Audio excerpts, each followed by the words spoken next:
Jordan Rubens a représenté nos couleurs en graphisme au championnat du monde en 2015 au Brésil et puis à l'Euroskills de Budapest en 2018, d'où il reviendra avec une médaille d'excellence. Pour lui, ces rencontres internationales représentent des opportunités uniques. Jordan, bonjour. Bonjour Gilles, ça va bien? Ça va et toi? Bienvenue à Ose la Science, allons-y. Dis-moi Gilles, qu'est-ce qu'on fait ici? On fait de la vulgarisation scientifique pour les jeunes. Chez Ose la Science, on rend les sciences accessibles au plus grand nombre.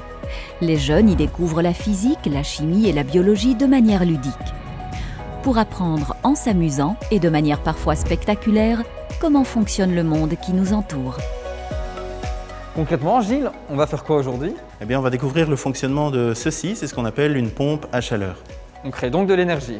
Alors non, ça c'est pas possible, on peut la transférer ou la transformer. L'énergie, c'est bien connu, on en déborde.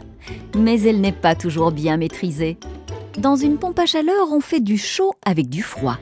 Mais ça ne veut pas dire pour autant que l'eau froide est chaude. Et pour comprendre, si on se plongeait dans les explications. Comme tu peux le voir ici, on a un circuit, un tuyau de cuivre, et on passe par 4 zones bien précises. Un premier bac d'eau, un compresseur, un deuxième bac d'eau et un détendeur. Alors, je t'invite à regarder la température de ces bacs d'eau. Donc ici on est à 20 degrés et ici on est sur la même température. Je vais mettre en route la machine. Le système va maintenant refroidir un des 2 bacs d'eau. Que va-t-il donc se passer? Logiquement, l'eau va refroidir. Tout à fait, l'eau va refroidir. Maintenant, cette chaleur, il faut bien qu'elle aille quelque part. C'est le tuyau qui va transporter cette énergie, cette chaleur. Ok. Puis, on va passer par le compresseur. Alors, quand je comprime un fluide comme ça, on peut prendre l'exemple de la pompe à vélo. Donc, si on actionne cette pompe, qu'est-ce qu'on va sentir au niveau de l'air? Oui, ça va être plus chaud. Voilà, c'est ça. Et on va faire tremper ce tuyau très chaud dans le bac de droite. Donc, l'effet inverse, l'eau va se réchauffer. Voilà, exactement. Et on va terminer le cycle en le passant par un détendeur qui va refroidir le fluide.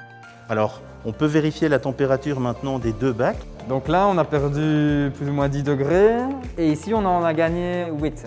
Donc là, on est à 28 et là, on est à 10. Ça veut dire qu'on prend des degrés dans une source qu'on appelle froide, la source froide, et qu'on refroidit davantage, et on va chauffer davantage une source qui est déjà plus chaude.